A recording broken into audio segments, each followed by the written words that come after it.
Bom dia, vocês estão me ouvindo bem?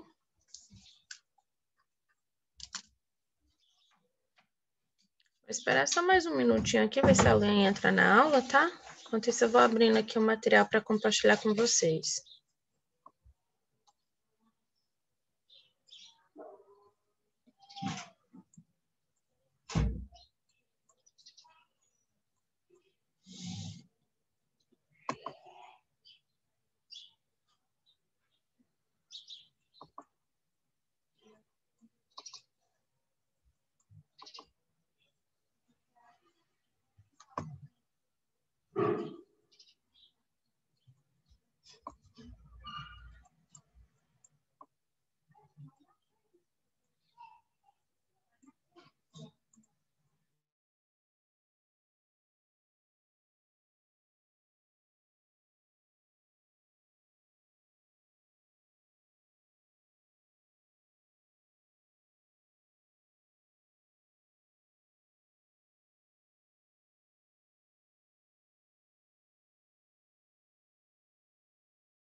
Pronto, agora que entrou mais pessoas, eu vou fazer o compartilhamento de tela com vocês, tá?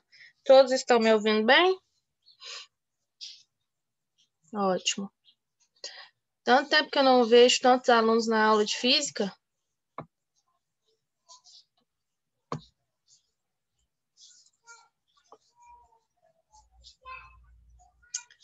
Então, vamos lá. Nós estamos estudando a cinética dos gases, né? O estudo dos gases. E aí, as variáveis de estado dos gases, né?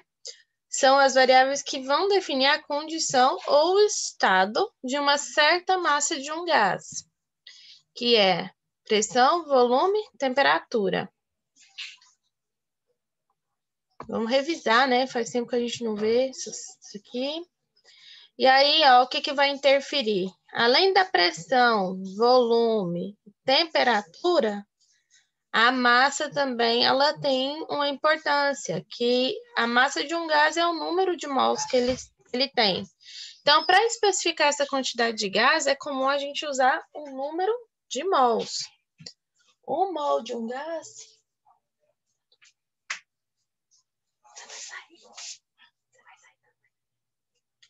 Um mol de um gás contém 6,02 vezes 10 a 23 moléculas, tá?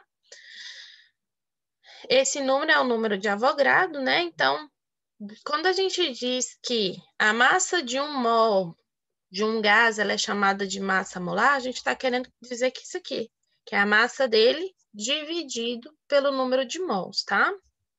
Ou seja, acaba sendo a massa molar 6,02, tá? Um mol de um gás é 6,02 vezes 10 a 23 moléculas.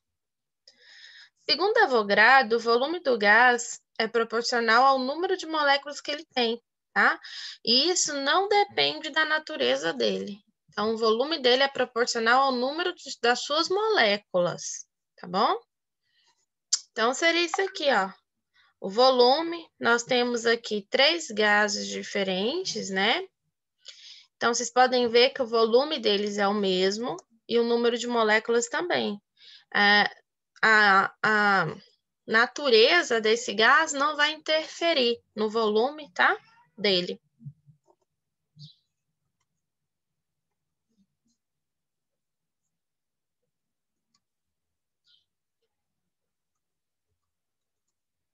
uma relação entre as variáveis para se calcular o volume de um gás e a quantidade de massa que ele tem, né? Quando nós, então, dobramos o número de mols, nós dobramos também o volume, já que eles estão interferindo, um interfere no outro. Mas mantemos a pressão e a temperatura, então a gente pode manter a pressão, manter a temperatura, e ainda assim a gente consegue dobrar o número de mol e o número por si só também, dobrando o mol, a gente dobra o volume. Então, nós podemos dizer que o volume inicial e a quantidade de mol inicial será igual, né?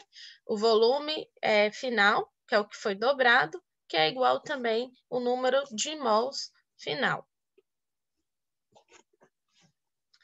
As unidades de pressão é dada de acordo com essa tabelinha, atmosfera física, atmosfera técnica, tá? ATM é uma atmosfera física, AT é uma atmosfera técnica, tá? Então, a gente tem aqui a PA, o bar, milímetros de H2O e milímetros de mercúrio, tá?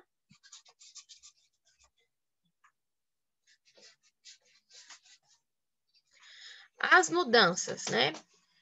A primeira mudança que pode acontecer no gás é a isotérmica, mudança de temperatura, né? Quando a gente tem aí uma temperatura constante, a pressão ela é inversamente proporcional ao volume. Aí a gente fala que é uma mudança isotérmica. E aí a gente vai ter aí, ó, pressão 1 vezes volume 1 igual a pressão 2 vezes volume 2. O que que acontece nesse caso? Ó, eu tenho uma pressão constante, tá? Pressão constante. E essa pressão constante, ela é inversamente proporcional ao volume, tá? Vocês podem ver aqui, ó, quanto maior a pressão, quanto mais a pressão ela tá constante nesse caso aqui, ó, ela é inversamente proporcional ao volume. Mantenho a pressão, porém, o volume, ele vai alterar de acordo com a temperatura, tá? A isocórica, a gente mantém o volume constante, a pressão é diretamente proporcional à temperatura. Então, olha só.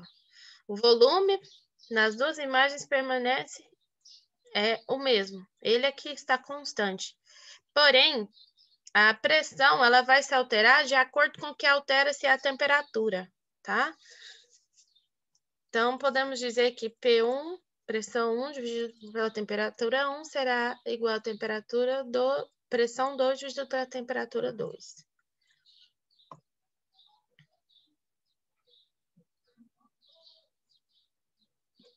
Sim, geralmente, Gustavo, o exercício, ele sempre traz, tá? De acordo com o enunciado, ele sempre traz o que você pode utilizar, tá? E se ele não trouxer, eu mesmo posso citar para você. Importante você saber aplicar, como substituir a fórmula. Tá? É um exercício que não é complicado, mas porém é cheio de fórmulas. É um conteúdo extenso, na verdade. Falei exercício, mas conteúdo. A mudança isobárica, a gente mantém a pressão constante e o volume, ele é diretamente proporcional à temperatura. Aqui, ó, você mantém-se a pressão, tá vendo? A pressão tá aqui.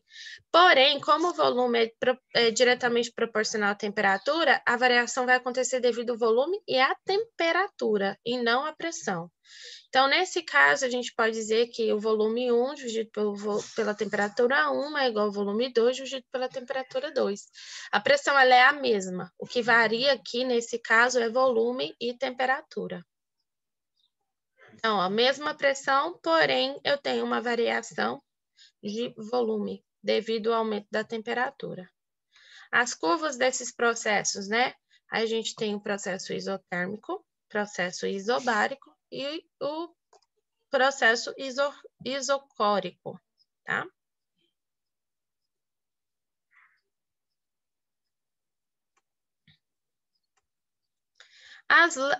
Leis, né? Lei dos gases perfeitos.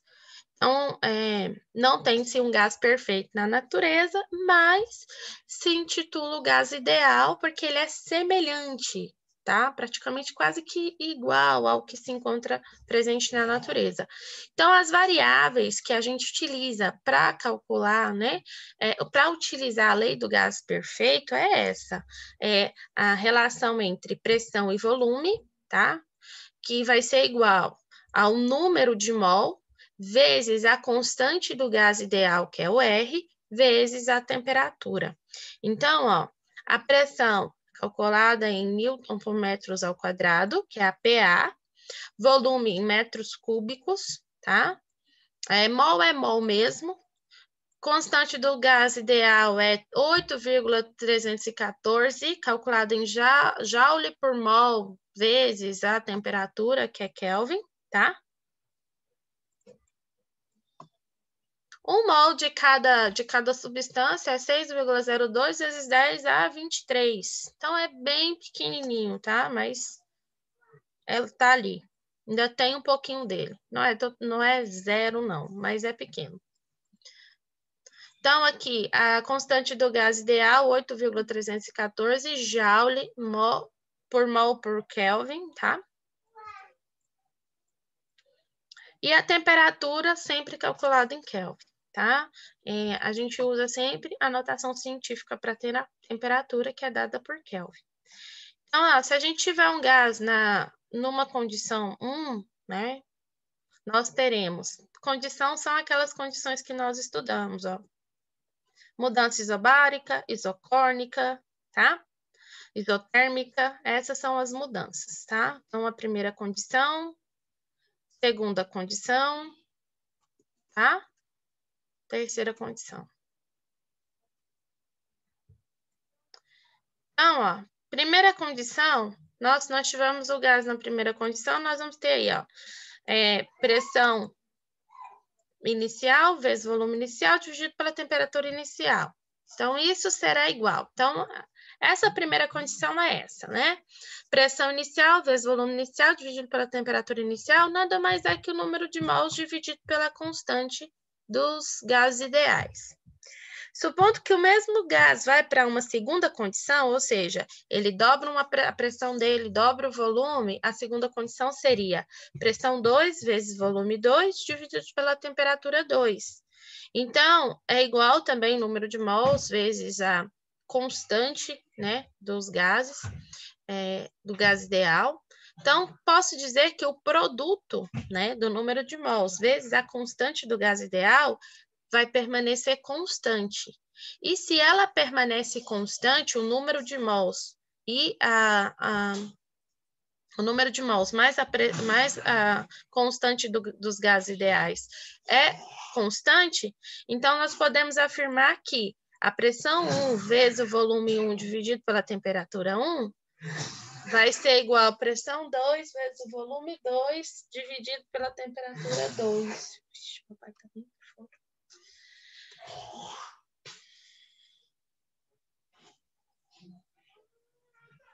Então, a densidade de um gás, né, é calculada por essa seguinte fórmula.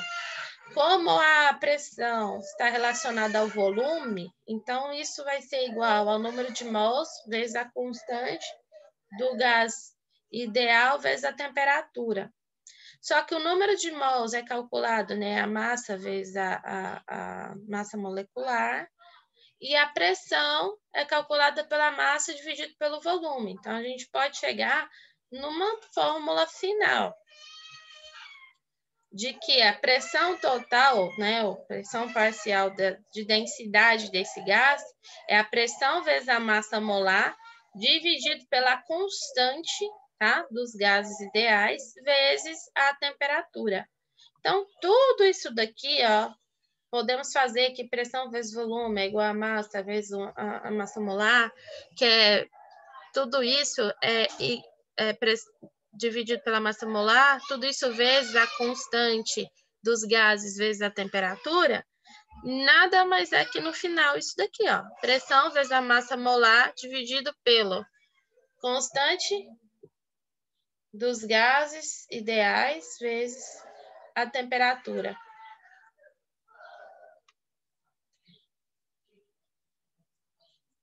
tá? Então, aqui a gente tem um exemplo. Vamos partir para um exemplo. Chamamos de CNPT, condições normais de temperatura e pressão de um gás, condições normais de temperatura e pressão de um gás, que corresponde a um estado de uma temperatura, tá? De 0 graus Celsius, que equivale a 273,15 Kelvin, e uma pressão de 1 atm, que é igual a 1,013 vezes 10 a 5 PA, Newton metros ao quadrado. Nessas condições, que volume será ocupado por um mol desse gás, né? Por um mol de gás. Então, vamos à resolução. Da equação dos gases perfeitos, nós temos que pressão vezes o volume é igual ao número de mols vezes a constante dos gases ideais vezes a temperatura. Então, isolando o volume, o que a gente vai ter? Ó, a pressão está multiplicando com o volume, ela desce dividindo. Então, nós vamos ter que o número de mols vezes vezes a constante, né, dos gases ideais, vezes a temperatura dividido pela pressão. Então, o volume será igual, né? Então, o número de mol é 1, a constante é 8,314, vezes a temperatura, que é 273,15. Como a PA, pressão, é 1,013 vezes 10 a menos 5, então eu vou multiplicar o meu numerador aqui e dividir pela pressão. Então, eu vou ter um volume final de 0,0224 metros cúbicos, transformando para litros 22,4 litros, certo? Então, ó, 1 mol de qualquer gás, tá? Ocupa 22,4 litros nas condições, tá? Condições normais de temperatura de um gás, tá? Que é o CNTP, condições normais de temperatura de um gás, tá bom? Então, aqui está o nosso primeiro exercício, como fazer. Dúvida? Segundo A. Outro exemplo, vou partir para o próximo. No motor de um automóvel, uma mistura de ar e gasolina é comprimida no interior de um cilindro antes da ignição. O motor típico possui uma razão de compressão de 9 para 1. Isso significa que o gás do cilindro é comprimido até um volume igual a 1/9 do seu volume original. A pressão inicial é 1 atm e a temperatura inicial é de 27 graus Celsius. Se a pressão depois da compressão for 21,7 atm, calcule a temperatura do gás comprimido. Então, aqui está um esqueminha, né, do que acontece, ó, válvula de admissão, a vela, a válvula de escape, o virabrequim, tá? E o pistão, que faz todo esse processo aqui. Então, para a gente resolver isso, né, nós vamos calcular o número de mols, né? Nesse caso, o número de mols ele é constante. Como o número de mols é constante, próprio falado aqui pelo exercício, né? Então, a gente vai utilizar aqui pressão inicial vezes volume inicial dividido pela temperatura é igual a pressão 2, né, final, dividido pelo volume final, vezes o volume final, dividido pela temperatura. Então, a PA1, tá? P1 é 1 atm. Volume 1 é 9, vezes o volume 2, que é o que eu vou descobrir, tá? Temperatura inicial é 27 graus, tá bom? Porém, 27 graus Celsius, eu tenho que transformar essa temperatura para Kelvin, porque nós calculamos a temperatura de um gás em Kelvin. Basta, então, eu somar 27 com 273, e aí a gente vai ter um total de 300 Kelvin. Isso aqui é fixo, tá? A fórmula que eu utilizo sempre será 273, para transformar Celsius para Kelvin, mais 273 mais Celsius, tá? Então, basta eu somar e aí eu vou ter o resultado em Kelvin. E a pressão 2 é 21,7 atm. Substituo tudo isso na fórmula, né? Então, a gente tem 1 atm da primeira pressão, vezes o 9, que é o nosso volume 1, vezes o volume 2, que é o que eu quero saber, dividido pela temperatura, tá? Aqui. Então, multiplicando tudo isso aqui, nós teremos o resultado de 21,7 vezes volume 2, tá? Dividido pela nossa temperatura 2, tá bom? Então, agora, basta, o que eu faço numa situação como essa?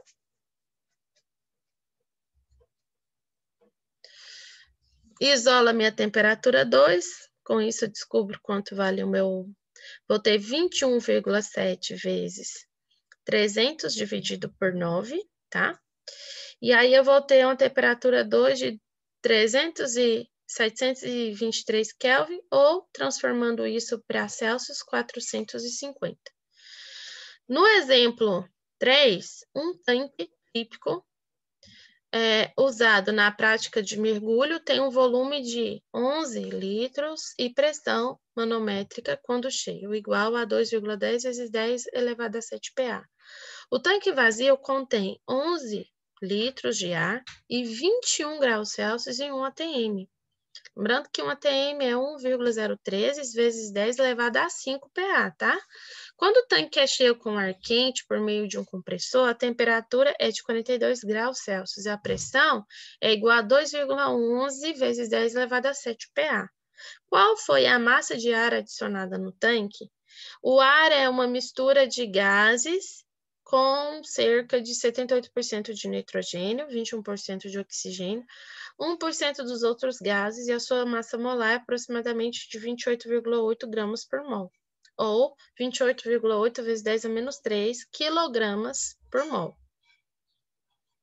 Então, vamos resolver. O ar acrescentado é a diferença entre o inicial e o final. Então, o que a gente tem? Primeiro, vou retirar todos os dados do meu problema. Então, eu tenho um volume que não se altera de 11,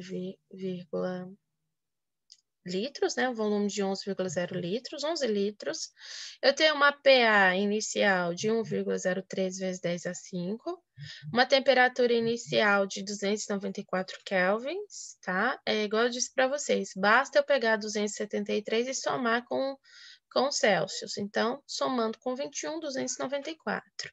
Eu tenho uma PA P2, né? Que é de 2,11 vezes 10 elevado a 7, que é a minha pressão 2. Uma temperatura 2 de 42 Celsius, transformando para Kelvin, basta eu somar com 273, terei 315 Kelvin. E uma massa de 28,8 vezes 10 a menos 3 quilograma por mol, tá? Então, agora eu vou substituir. Então, eu tenho um número de mol inicial. Número de mol inicial é minha pressão vezes o volume, que é dada por, que é igual ao número de mols vezes a constante ideal dos gases, vezes a minha temperatura, tá? Então, aí, isolando, né, eu tenho aí o volume, eu tenho uma pressão, eu tenho a constante e eu tenho a temperatura, que são todos os dados que o problema me deu. Então, falta descobrir quem? O número de mol, porque a quantidade de mol que eu tenho no final, dado em quilograma por mol, tá? E eu vou fazer essa diferença lá no final, calcular. Então, primeiro passo, vou descobrir a quantidade de mol inicial. Basta substituir. Como a minha P1, minha pressão é 1,013 vezes 10 a menos elevado a 5, e eu tenho 11 vezes 10 a menos 3, tá? De volume, vou multiplicar isso por 8,0, dividir, né? Por 8,314 vezes 294. Então, vocês sabem que, primeiramente, numa situação dessa, vocês vão multiplicar 1,013 por 11,0. Aqui, a multiplicação de bases iguais, tá? Você conserva e soma, tá? Conserva e soma os expoentes. No caso, vai ficar 10 elevado a 2.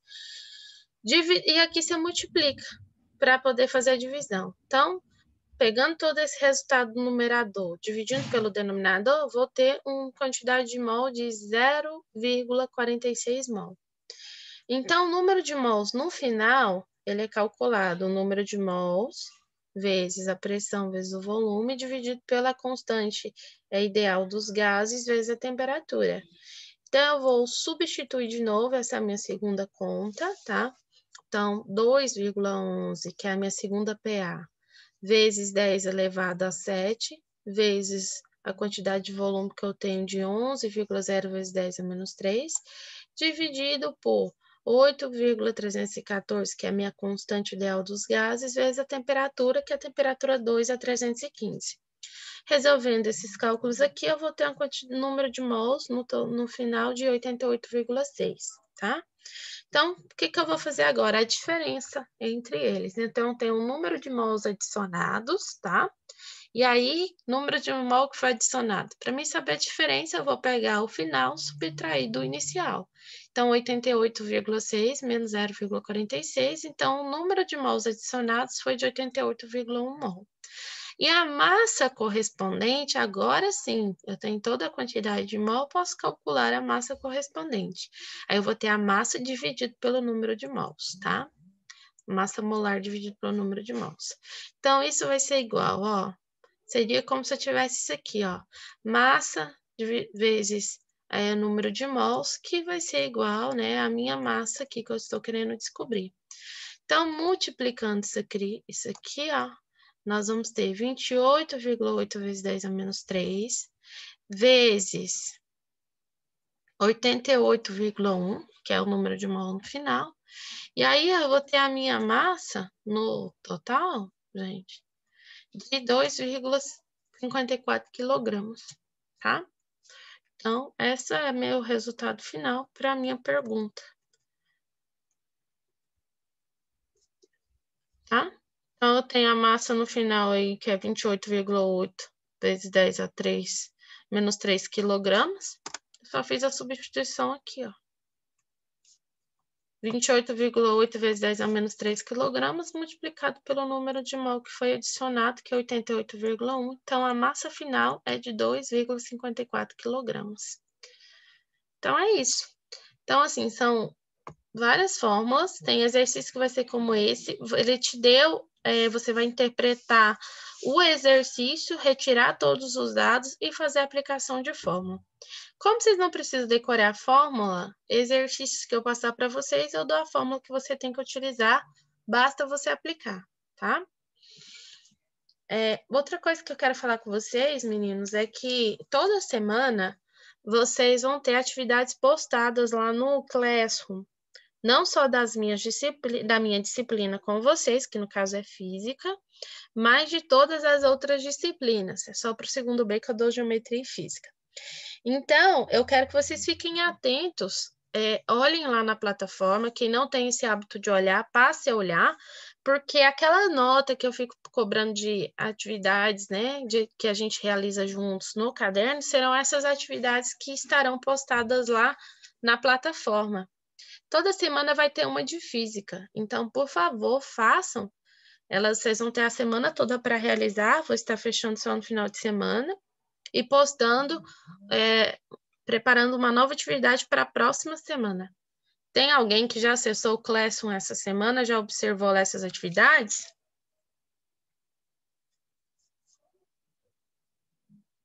Então, não deixem de ver, tá? Vou fazer a chamada, liberar vocês. Catiele. Presente. Hildo.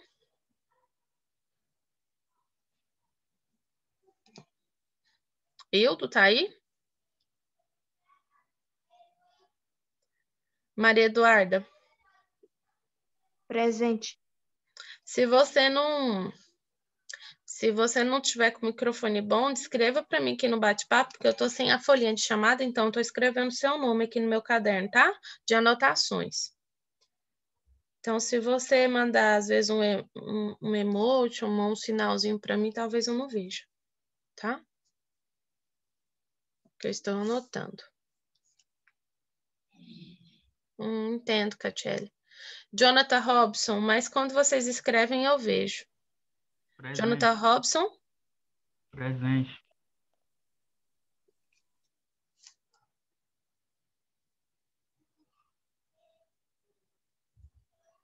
Bruno Genésio.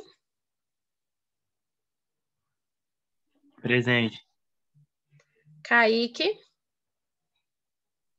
Presente. Luiz Fernando. Presente.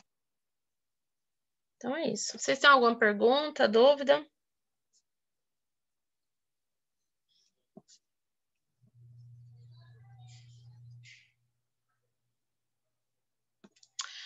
Meninos, até amanhã. Amanhã a gente se encontra com mais uma aula de física e a gente vai fazer uns exercícios, tá?